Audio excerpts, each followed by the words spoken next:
In this video, we're headed to Dawsonville, Georgia to the Mountain Moonshine Festival and Car Show. This event's been going on for almost 60 years to celebrate the Appalachian outlaws that were manufacturing and distributing moonshine across the hills of Tennessee, North Carolina, and Georgia. The cars they were using to distribute that corn liquor were highly modified. They had bigger engines, they had bigger suspension, they were doing all sorts of tricks to outrun the law enforcement.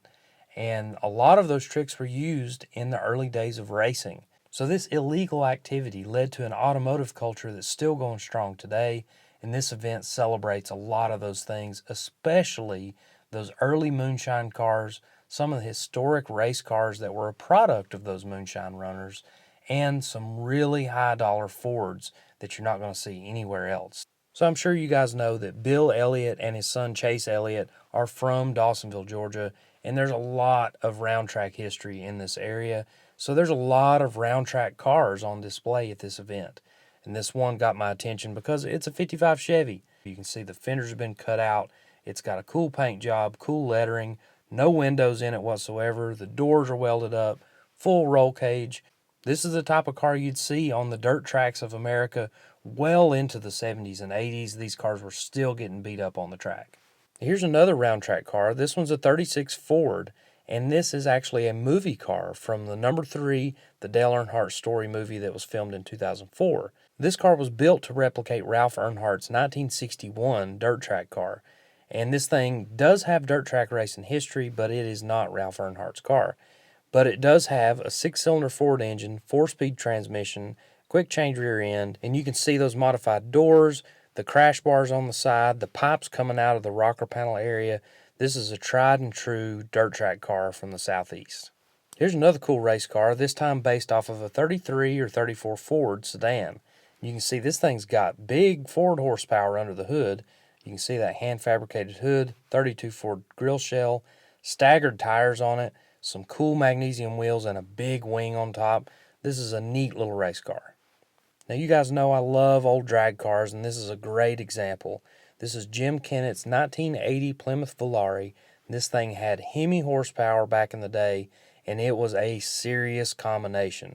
This thing was built by Don Hardy Race Cars, and as the story goes, this car was actually built for Bob Glidden when he was running Mopars for that little blip of time in the late 70s. But when he went back to Ford, this car ended up going to Georgia with Jim Kennett, and he raced all over the country with this car and was very successful with it. Now, Jim also raced a lot of other Mopars through the years. They all had this very similar paint job, similar lettering on the door, and similar performance. He was a huge contender in Super Stock, Pro Stock, and many other classes through the 60s, 70s, and 80s. The Moonshine Festival is absolutely covered up with fast Fords. There's a bunch of cool Fords on the property, and this is a good example. This is a 64 Ford Fairlane, and if you're thinking Thunderbolt, you're thinking right. I mean, this has got all the ingredients for a great Thunderbolt build. You'll see it has that super basic interior with those little lightweight bucket seats. These things were stripped down sedans, and this one happens to have a 4-speed in it. And then when we go under that teardrop hood, we see a 427 based FE big block. And this particular one has an aluminum block. It's been stroked to 503 cubic inches. It's got 2 Holley 850s on it. This thing makes 726 horsepower. It's owned by Jimmy Vaughn. It's a pretty fresh car, and it's got a really cool look with those plain steel wheels. This thing looks like a Thunderbolt, but makes a lot more horsepower. You can always count on a lot of moonshine displays and memorabilia at this event, and this is a good example. You got the trunk open in this 40 Ford Coupe, and it's full of various supplies that you'd need to make moonshine. But this is the quintessential moonshine car right here. 1940 Ford Coupe, black steel wheels, stripped down. It doesn't look like anything much, but a lot of these cars had a hopped-up flathead V8 under the hood and trick suspension underneath to keep from squatting under the heavy load. Outside of the Georgia Racing Hall of Fame, there were several cool race cars on display, including this modern sprint car, which these things are always fascinating to me because they're just so fast, they make so much horsepower, and they got those big old tires on the back, so that's always cool. But then we got 2 really neat, very nicely restored round track cars. One is the number 6 car. This is a 1976 Pontiac Ventura that was run by David McIntosh back in the day, and this thing has been restored beautifully. Look at the paint and the lettering. Everything on this thing is immaculate. Sitting next to it is a 1975 Pontiac Ventura, and this car raced in the ARCA series in the 1970s. But before that, this car was actually raced by Tim Richmond in the NASCAR Sportsman Series, and then the Blue Max team of Raymond Beadle, yep, the drag racer, he bought the car next, and it was raced by Sammy Swindell. Then it was bought by David Sosby, who raced it in the ARCA series. The car was wrecked and tore up really bad, but Bill Ryan bought this car and restored it back to the Tim Richmond configuration, and this thing is beautiful.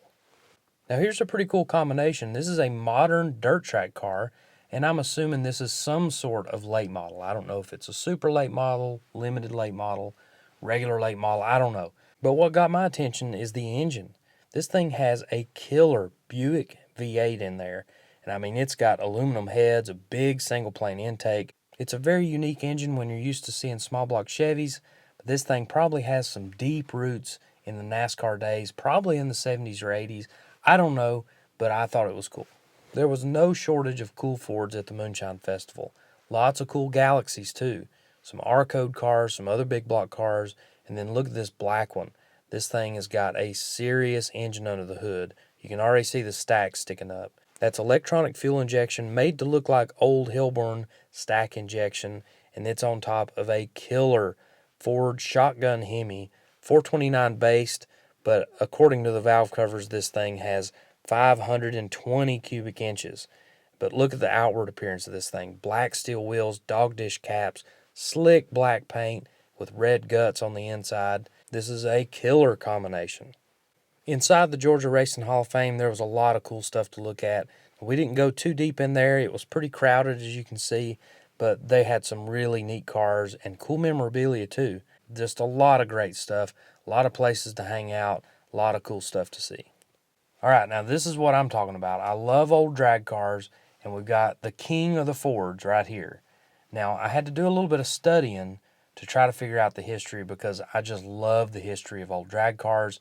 And I knew that I've seen some pictures of a Phil Bonner Ford Thunderbolt that had been flipped, wrecked badly back when it was new. And I had to figure out whether this car we're looking at here was a tribute or whether it had been rebuilt out of the crashed, crumpled sheet metal of that original car. So as I got to looking, Phil Bonner actually had two Ford Thunderbolts, and the one we're looking at today is neither of those cars.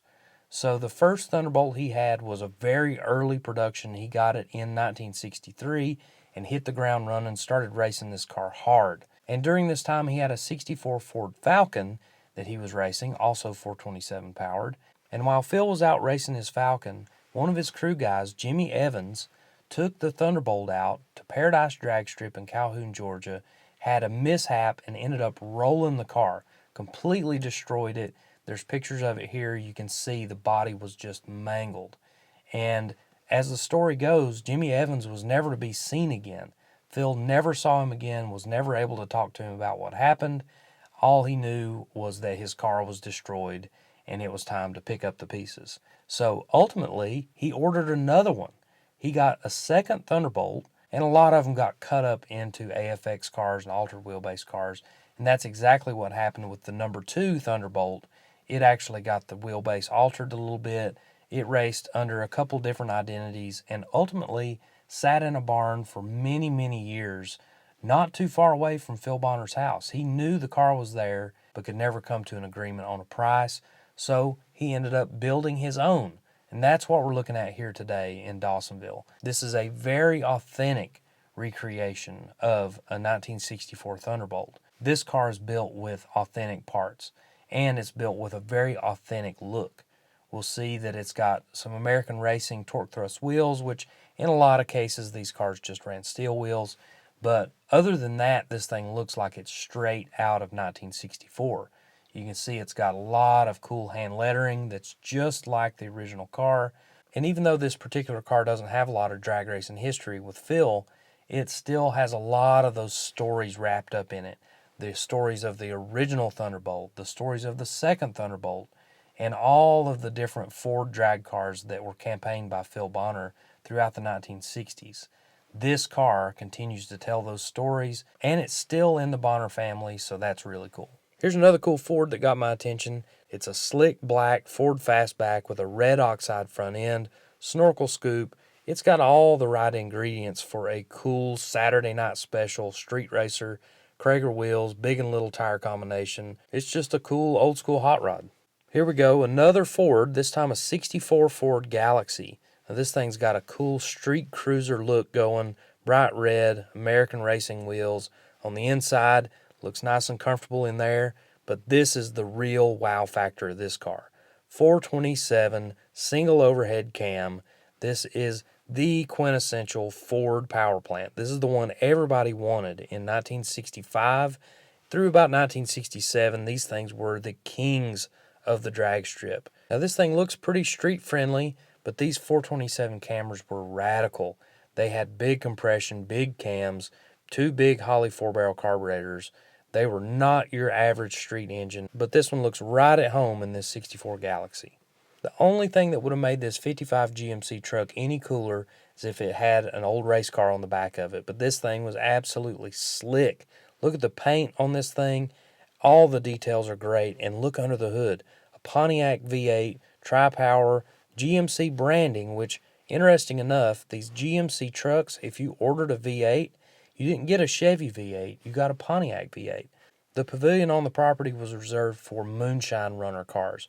So a lot of these cars were pre-World War II Fords, mostly coupes. Some of them were bone stock, some of them were survivors, some of them were restored, and some of them were hot rods, but they were all cool to look at. And then on the perimeter around the pavilion, there was a collection of 57 Fords that was so cool. Lots of different engine combinations, a lot of black cars with black steel wheels. You can see as we back up here, that little bit of gold trim on that one standing out, but look at this one. This thing is plain Jane. No fancy trim, just all black, dog dish caps, and look under the hood. This is an E-Code 312, two 4-barrel carburetors. That was one of the best combinations you could get from Ford in 1957. And then here's another 57 Ford, this one with a little bit more chrome on it, but look under the hood. This is a true hot rod. This is what a hot rodder would have done in 1963 when those 427s were the king of the road. You would put that in a 57 Ford, and you had a killer street car.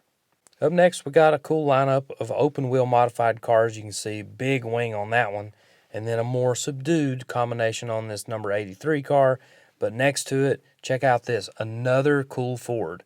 This time we're looking at a 67 Ford Fairlane XL. This is not an original R-Code car, but it has a lot of period-correct components, and it's put together with some serious parts. This thing has an all-aluminum FE-based big block, 482 cubic inches, makes huge horsepower, top loader 4-speed, 411 gears, and a very cool look with those plain steel wheels and no caps. This thing looks kind of like that white 64 Fairlane we looked at earlier, just a couple years newer. Now this thing got a lot of attention. As you can see, Gen 3 Hemi, and as we back up, it's the General Lee. So really cool to see a late model engine swap in such an iconic car.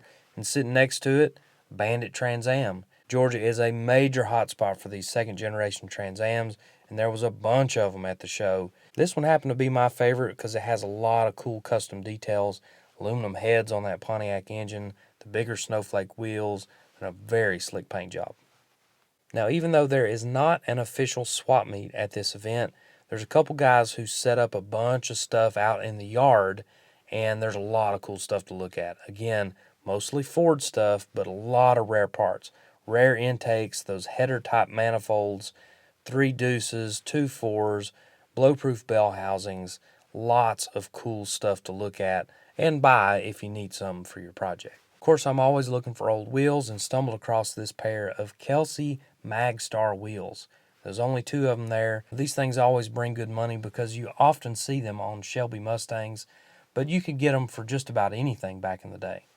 I always love seeing a well-executed gasser, and this 41 Willys coupe checks all the boxes for me. Now, what was even cooler was that I got to meet the owner and talk to him. He was familiar with the channel, and we talked for a good bit about the history of this car. And even though this thing doesn't have any documented drag racing history, I thought it was cool that he took a pro street car, a car with a narrowed rear end and big wheel tubs, sat down low, and he made it into a period correct gasser.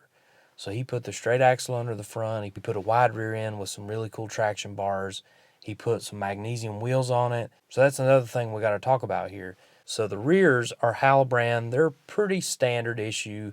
I mean, they're still expensive, they're cool to look at, but you see them quite a bit on drag cars. But the fronts are actually Wells wheels, not to be confused with Weld wheels. And these things were made in Canada, and very few of them were made. You hardly ever see them. They're extremely lightweight. You can see they don't have a lot of extra casting around the windows. Very thin, very light, and extremely rare. And he's got them in use on this 41 Willys. And then under that one-piece fiberglass front end is a serious big block Chevy combination. This thing is aluminum, and it has a huge Littlefield magnesium blower on it. Two big old carburetors that he's converted to run on E85, and he's got a high tower 4-speed in it. This thing has a super cool look to it, flat black with a bunch of cool lettering and pinstriping on it. And the best thing about it, at least in my opinion, is that he drove it to and from the show.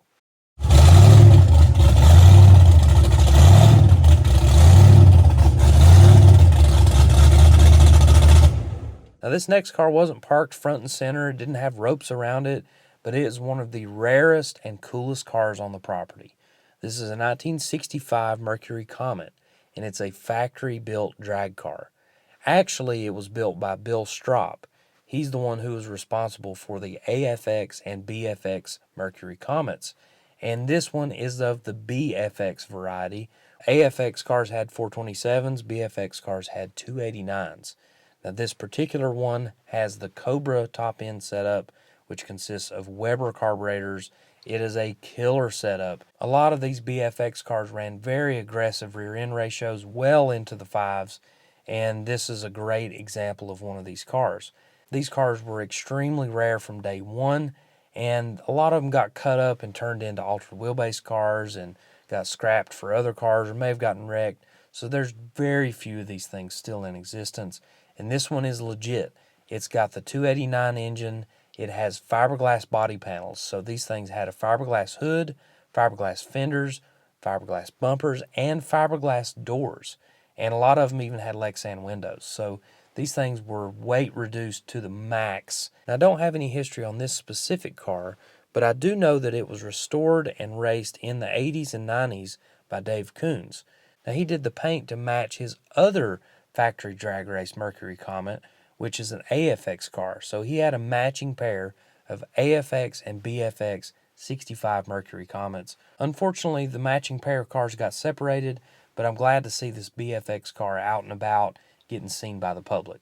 I hope you enjoyed checking out some of the cool stuff that was at the Mountain Moonshine Festival and Car Show. You got to check this event out. It happens in late October, Dawsonville, Georgia. You got to be there.